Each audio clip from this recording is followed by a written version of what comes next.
I've got some very embarrassing news.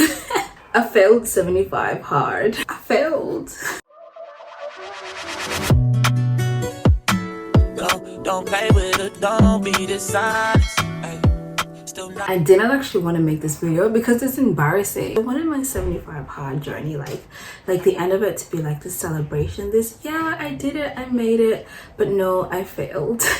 And now I have to come here and tell you guys because I brought my ass to the internet and told everyone that I was gonna do it, and I failed. But I failed at day 60, which is like 15 days away from the finish line, which kind of makes it worse, but kind of doesn't. Like, in a way, I can look at it and say, like, this is the longest you've ever done on this challenge. But then at the same time, I can look at it like you were 15 days away. Like, come on, girl. Let me tell you exactly what happened, because honestly, I learned so much from failure. So much more about myself than what I had anticipated success to teach me. Now, if you don't know what 75 hard is, I'll just set the scene for you. It's a mental toughness challenge. Yes, mental toughness, not a physical transformation as some people try to make it out to be. Within this mental toughness challenge, you are not allowed to drink alcohol. You have to drink a gallon of water. You have to do 2 45-minute workouts, so that it's like you're showing up for yourself twice that week. You have to eat a healthy diet, and you have to take a progress picture daily and read 10 pages of a non-fictional book daily. Now, if you miss one task, you gotta start again. You gotta start again. And you know what? I was actually in this to like finish it. Like, I even told you guys, like, I'm gonna finish it. Like, I'm not in this to fail. And you know what? I failed. That's why I'm here telling you guys I failed. And the thing is, I wasn't in this just for like, you know, the physical transformation that some people get. I was in this just for the discipline, because I wasn't as disciplined as I wanted to be. And I wanted that discipline edge. I wanted to be, you know, that it girl everyone sees. You know what? If I be honest with myself, I made it to day 60, which is like a moment of praise, because I haven't made it past 2 weeks. Like, I remember the last video I told you guys, day 30, yeah, like the longest I've ever made. I actually ended up making it to day 60, which for me, that's amazing. Although we can say like it's 15 days away from the finish line, like it's 15 days away until you're finished, like why'd you stop? Well, I'm gonna tell you exactly why I stopped. This is exactly what led me to failing. Like, it wasn't just one thing, it was a snowball effect of multiple things. Like, it was a perfect combo of failure. If I look down, I've got my notes here, so I'm not being disrespectful. The first reason why I failed this challenge was honestly because it was during exam time and life overload. Honestly, the exams first things. When I started this challenge, I started it around the time of exams, and I did it around this time just so that I am disciplined around this time. Yeah, I don't know why I thought I could build that discipline when I needed the discipline. But yeah, I did it around the exam time. And if I be honest with you, the late night studying, zero structure, I honestly got overwhelmed. Like, I told myself I'll do my second workout later, and then I put it off again and never ended up doing it until late at night. I didn't take my progress picture one day, and like it was like almost like 11:59. I was like, oh my goodness, let me scramble to go take my photo. And then it snowballed, like these little things, like because I was just so busy with exam prep that I kind of left the challenge to the back. Didn't prioritize it the way I should have prioritized it, and that's just because generally I chose to do it at around the wrong time. And you know, honestly, when you're mentally drained from stuff like for hours and making decisions, etc., like reviewing content, it's hard to like keep your physical discipline sharp. And that's just me being real. The second reason why I failed the challenge is because I wasn't organized enough. If I'd be 100% honest with you, the people who make it through on this challenge are really, really organized people. They've got that organization down pat, and I just didn't have it. Even though in the last videos I've told you guys I'm going to try and stay organized, I wasn't as organized as I should have been. Like, I would go through the day with a rough idea of how the day is going to go, what I'm going to do. I didn't really have a strict structured plan of what I'm going to do at what time. And you know, just because I had a rough outline, that didn't work for me. And I realized that I actually work better off structure, of a good plan, rather than thinking, oh, like having a rough outline of what I'm gonna do. I just need structure. Like, some days I was doing my second workout at midnight, and then other days I was like scrambling to drink my water like late at night, and then I'll wake up at 3 a.m. to go to the toilet. Like, that was disturbing my sleep.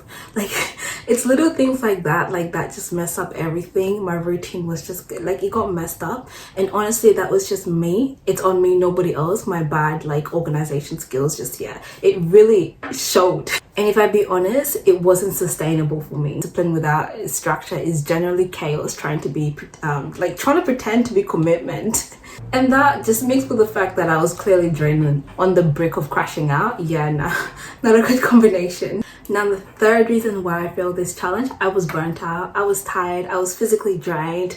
Like I remember around day 50, my body was generally tired. Like not having rest days for me is just a no-no for my body. Like it takes a break. And also my mind was fried. And honestly, this challenge was very much mentally draining. It is a mental toughness challenge, but it is generally mentally draining. And it really took a toll on me, and I realized how mentally draining it is. And I just realized I really need a rest day. Like I can't do these consecutive days of working out and not taking a day off to rest. Like I need like a day just to rest my brain, rest my body, rest everything.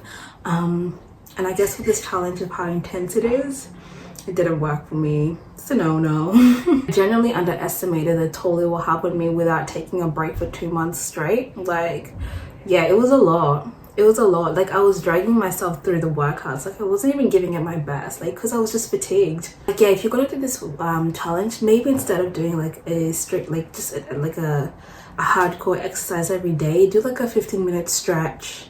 Did like a 45-minute stretch and a 45-minute walk instead.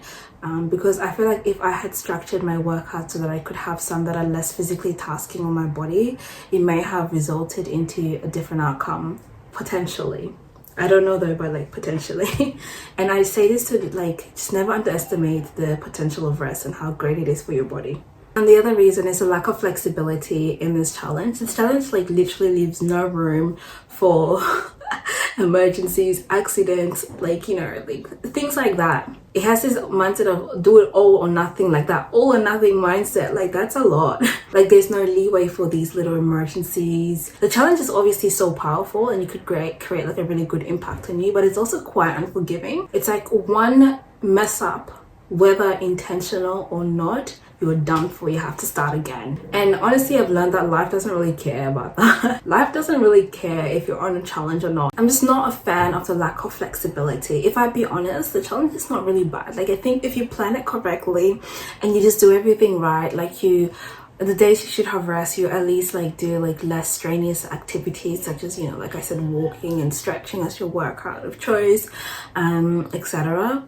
It wasn't that bad. I think it's a combination of like not being organized, things happening, just like in the exams, and like me not being able to dedicate 45 minutes in 2 separate blocks is just what led me to failing. Honestly, I could give like an hour in one block, but because I have to go to 2 separate 45 minutes, one outdoor, one indoor, I just can't find the space for 2 separate blocks in my life. And I think that is probably one of the reasons that played a much more bigger role in me failing, combined with like me not being as organized as I should have been. 60 days that I did on it, I don't see it as a complete waste. If anything, it taught me so much about myself. I showed up for myself for 60 days straight, like of daily discipline. Like I still showed up for myself daily. I still did the challenge for 60 days, not 75, but I still showed up for myself for 60 days straight. And that's quite hard. I learned exactly what was wrong with my systems. I learned exactly what I needed to work with, where the blind spots are in my life that was preventing me from staying disciplined, that was preventing me from accomplishing the goals that I have set for myself. Like it taught me I need better systems. I need more realistic like goals, more realistic expectations. I need to stop white knuckling discipline and start actually building sustainable routines that can keep me going, like sustainable systems, etc. And yeah, I failed the challenge, but I'm not quitting just yet. I'm not quitting. I might start the challenge again, but it will not be 75 hard, unfortunately. It will rather be more of like a 75 soft type of thing, because honestly, like I really enjoyed actually doing this. Like it taught me some really good things.